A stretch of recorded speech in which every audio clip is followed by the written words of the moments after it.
Cette jeune fille a taillé au micro d'un inconnu pour une somme d'argent. Mais quelques temps plus tard, elle commence à vomir des asticots. Histoire vraie. L'affaire se passe. Je ne donne pas le nom du pays. Sinon, les poseuses de nattes ministérielles vont m'organiser.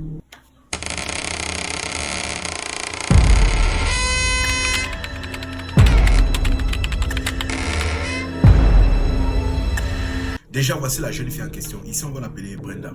Brenda donc faisait un voyage de Douala à Yaoundé dans un bus. Sauf que dans le bus là, donc, elle était assise près d'un monsieur.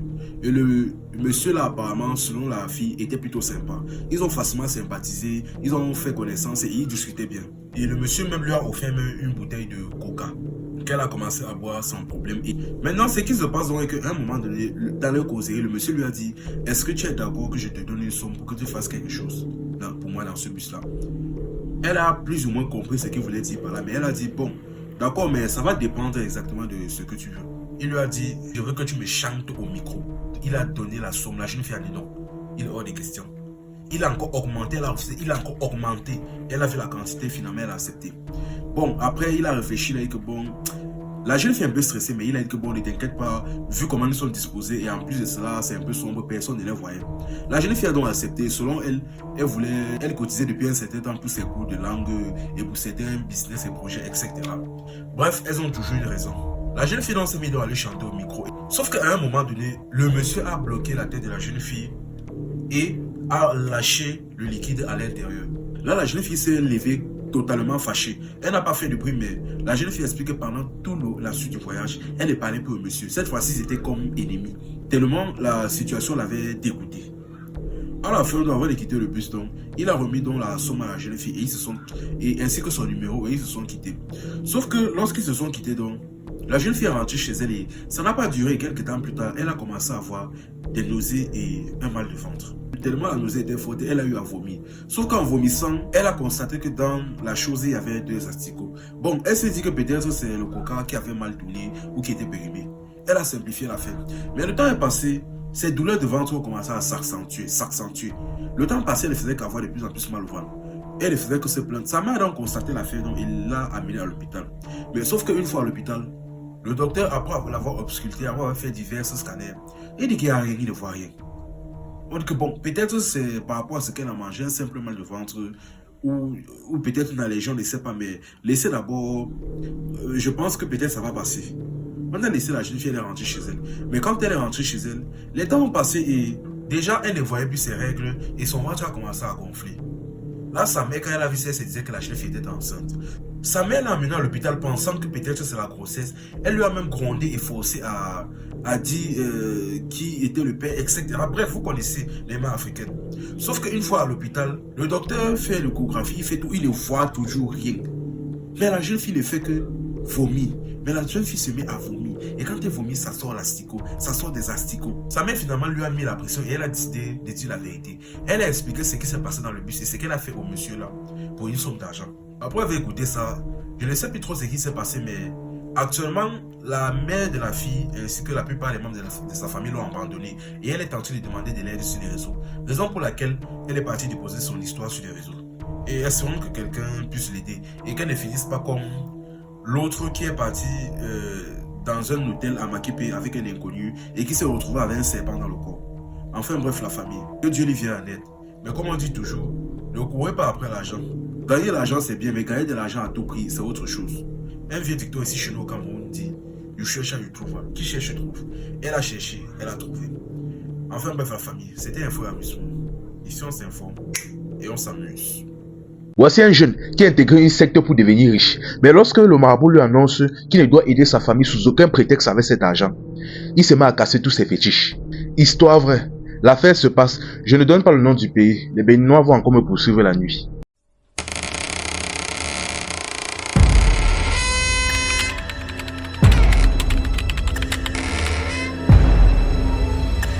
Voici le jeune en question. Ici, on va l'appeler Samuel. Samuel, c'est un jeune débrouillard qui fait un peu de tout pour survivre. Il fait du petit commerce quand il a la possibilité. Parfois, il fait de la moto.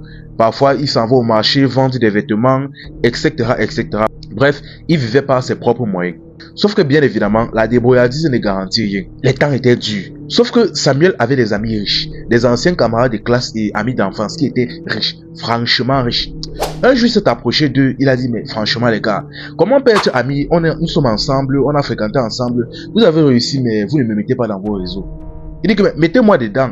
Ses amis se sont d'abord regardés, après ils ont dit franchement, ce qu'on fait là tu ne peux pas supporter, donc laisse seulement comme ça.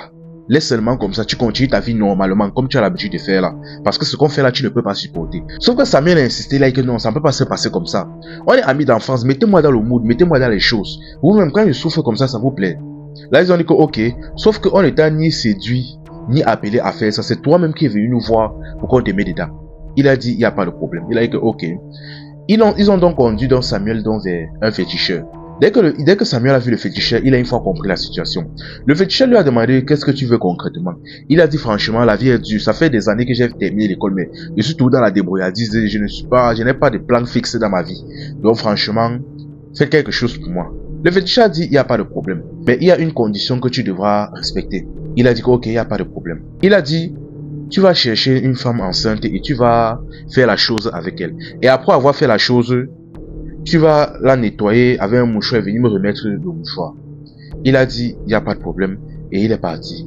Dès qu'il est parti, donc, il a tapé un peu dans ses économies, une somme de 60 à 80 000. Il s'est baladé un peu dans son quartier. Il est tombé sur une jeune fille. Une jeune fille qui était enceinte d'environ 5 mois.